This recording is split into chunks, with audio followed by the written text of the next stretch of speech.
Hello, children. This is Grandma Carla, and I am here today with Miss Hannah and Miss Karasan, and these are my granddaughters, and they have chosen a book to read, Ramona and Her Father by Beverly Cleary.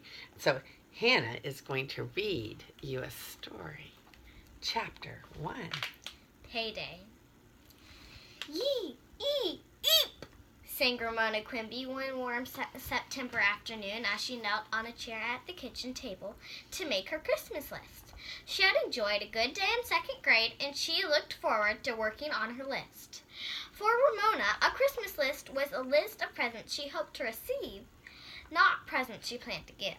Yee, ee, eep, she sang again. "Thank goodness today is payday," remarked Miss Quimby as she opened the refrigerator to see what she could find for supper. "Yeep!" sang Ramona as she printed mice or guinea pig on her list with purple crayon. Next to Christmas and her birthday, her father's payday was her favorite day. His payday meant treats. Her mother's payday from her part-time job in a doctor's office meant they could make payments on the bedroom the Quimbys had added to their house when Ramona was in first grade. "What's all this yeeping about?" asked Miss Quimby. "I'm making a joyful noise unto the Lord, like they say in Sunday school," Ramona explained. "Only they don't tell us what the joyful noise sounds like, so I made up my own. Hooray and wow." Joyful noises, to Ramona, had not sounded right. So she had to settle on yeep because it sounded happy, but not rowdy. "Isn't that all right?" she asked, as she began to add "Mine a Bird That Talks" to her list. "Yeep is fine, if that's the way you feel about it," reassured Miss Quimby. Ramona printed "cuckoo clock" on her list, while she wondered what the treat would be this payday. Maybe, since it was Friday, they could all go to a movie, if her parents could find one suitable. Both Ramona and her big sister, Beatrice, wondered what went on in all those movies. They planned to find out the minute they were grown up. That was one thing they agreed on. Or maybe their father would bring presents. A package of colored paper for Ramona, a paperback book for Beatrice. I wonder what I could do with something interesting. I wonder if I could think of something interesting to do with leftover pot roast and creamed cauliflowers, remarked Miss Quimby. Leftovers. Yuck, thought Ramona. Maybe Daddy will take us to the Whopper Burger for supper for payday, she said. A soft, juicy hamburger, spiced with relish, French fries crisp on the outside and mealy inside. A little paper cut of coleslaw at the Whopper Burger restaurant were Ramona's favorite payday treat. Eating close together in a booth made Ramona feel snug and cozy. She and Beezus never quarreled at the Whopper Burger. "Good idea!" Miss Quimby closed the refrigerator door. "I'll see what I can do." Then Beezus came into the kitchen through the back door, dropped her books on the table, and flopped down on a chair with a gusty sigh. "What was all that about?" asked Miss Quimby, not at all worried. "Nobody is fun anymore," complained Beezus. "Henry spends all his time running around the track over at the high school and getting ready for the Olympics in 8 or 12 years. Or he and Robert study a book of world records trying to find a record to break. And Mary Jane practiced the piano all the time." Beezus sighed. "And Miss Messer says we are going to have to do lots of creative writing, and I hate creative writing. I don't see why I had to get Miss Messer for 7th grade anyway." "Creative writing can't be as bad as all that," said Miss Quimby. "You just don't understand," complained Beezus. "I never think of stories. My poems are stuff like, 'See the bird in the tree. He is singing to me.'"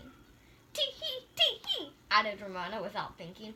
"Ramona," said Miss Quimby, "that was not necessary." Because Beezus had been so grouchy lately, Ramona can only manage to be medium sorry. "Pissed," said Ramona. Noticing Ramona's work, she added, "Making a Christmas list in September is silly." Ramona calmly selected an orange crayon. She was used to being called a pest.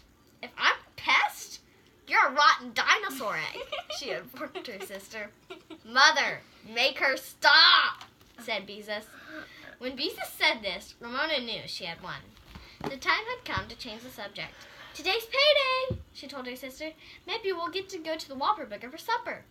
"Oh, Mother, will we?" Beezus' unhappy mood disappeared as she swooped up Picky, the Quimby's shabby old cat, who had strolled into the kitchen. He purred a rusty purr as she rubbed her cheek against his yellow fur. "I'll see what I can do." Smiling, Beezus dropped Picky, gathered up her books, and went off to her room. Beezus was the kind of girl who did her homework on Friday instead of waiting till the last minute on Sunday. Beezus asked in a quiet voice, "Mother, why is Beezus so cross, lady?" Letting her sister overhear such a question would lead to real trouble. "You mustn't mind her," whispered Miss Quimby. She's reached a difficult age. Ramona thought such an all-purpose excuse for bad behavior would be a handy thing to have.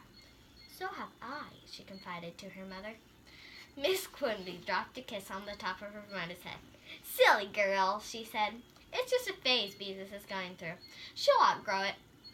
A contented silence fell over the house as the three members of the family looked forward to supper at the Whopper Burger, where they would eat close and cozy in a booth, and their food brought to them by a friendly waitress who always said, "There you go," as she set down their hamburgers and french fries. Ramona had decided to order a cheeseburger when she heard the sound of her father's key in the front door. "Daddy! Daddy!" she shrieked, scrambling down from the chair and running to meet her father as he opened the door. "Guess what?" Beezus, who had come from her room, answered before her father had a chance to guess. "Mother said we can go to Whopper Burger for supper." Mr. Quimby smiled and kissed his daughters before he held out a small white paper bag. "Here, I brought you a little present." Somehow he did not look as happy as usual. Maybe he had had a hard day working at the office of the van storage company where he worked. His daughters pounced and opened their bag together. "Gummy bears!" was their joyful cry. The chewy little gummy bears were the most popular sweet at Glenwood School this fall. Last spring, powdered Jell-O eaten from a package had been the fad. Mr. Quimby always remembered these things. "Run along and divide them between you," said Mr. Quimby. "I want to talk to your mother." "Don't spoil your dinner," said Miss Quimby. The girls bore the bag off to Beezus' room, where they dumped the gummy bears onto the bedroom. First, they divided the cinnamon-flavored red bears, one for Beezus and one for Ramona. Then they divided the orange bears and the green as they were about to divide the yellow bears. Both girls were suddenly aware that their mother and father were no longer talking. Silence filled the house. My sisters looked at one another. There was something unnatural about this silence. Uneasy, they waited for some sound, and then their parents began to speak in whispers. Beezus tiptoed to the door to listen. Ramona bit the head off a red gummy bear. She always ate the toes last. "Maybe they're planning a big surprise?" she suggested, refusing to worry. "I don't think so," whispered Beezus. "But I can't hear what they're saying." "Try listening through the furnace pipes," whispered Ramona. "That won't work. The living room is too far away." Beezus strained to catch her parents' words. "I think something's wrong." Ramona divided her gummy bears, one heap to eat at home and the other to take to school to share with her friends if they were nice to her. "Something is wrong. Something awful," whispered Beezus. "I can tell by the way they're talking." And Beezus looked so frightened that Ramona became frightened too. What could be wrong? She tried to think what she might have done to make her parents whisper this way, but she had stayed out of trouble lately. She could not think of a single thing that could be wrong. This frightened her even more. She no longer felt like eating chewy little bears. She wanted to know why her mother and father were whispering in a way that alarmed Beezus. Finally, the girls heard their father say in a normal voice, "I think I'll take a shower before supper." This remark was reassuring to Ramona. "What do we do now?" whispered Beezus. "I'm scared to go out." Worry and curiosity, however, urged Beezus and Ramona into the hall. Trying to pretend that they were not concerned about their family, the girls walked into the kitchen, where Miss Quimby was removing leftovers from the refrigerator. I think we'll eat at home after all, she said, looking sad and anxious. Without being asked, Ramona began to deal 4 placements at the dining table, laying them all right side up. When she was cross with Beezus, when she laid her sister's placemat upside down, Miss Quimby looked at the cold creamed cauliflower with distaste, returned it to the refrigerator, and reached for a can of green beans before she noticed her silent and worried daughters watching her for clues of what might be wrong. Miss Quimby turned and faced Beezus and Ramona. Girls, you might as well know. Your father has lost his job. But he liked his job, said Ramona, regretting the loss of that hamburger and french fries eaten in the coziness of the booths. She had known her father to change jobs because he had not liked his work, but she had never heard of him losing his job. Was he fired? Asked Beezus, shocked at the news. Miss Quimby opened the green beans and dumped them into a saucepan before she explained. Losing his job was not your father's fault. He worked for a little company. A big company bought the little company and let out most of the people who worked for the little company. But we don't have enough money. Beezus understood these things better than Ramona. Mother works, Ramona reminded her sister. Only part-time, said Miss Quimby. We have to make payments to the bank for the new room. That's why I went to work. What will we do? Asked Ramona, alarmed at last. Would they go hungry?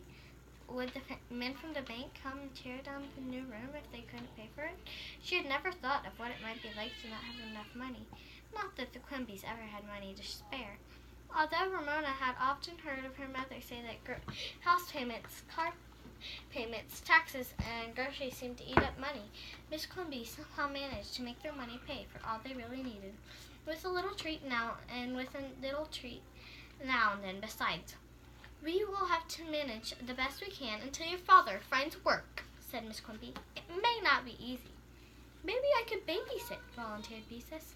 As she laid out the knives and forks, Ramona wondered how she could earn money, too. She could have a lemonade stand in the front of the house, except nobody ever bought lemonade but her father and her friend Howie. She thought about pounding rose petals and soaking them in water to make perfume to sell.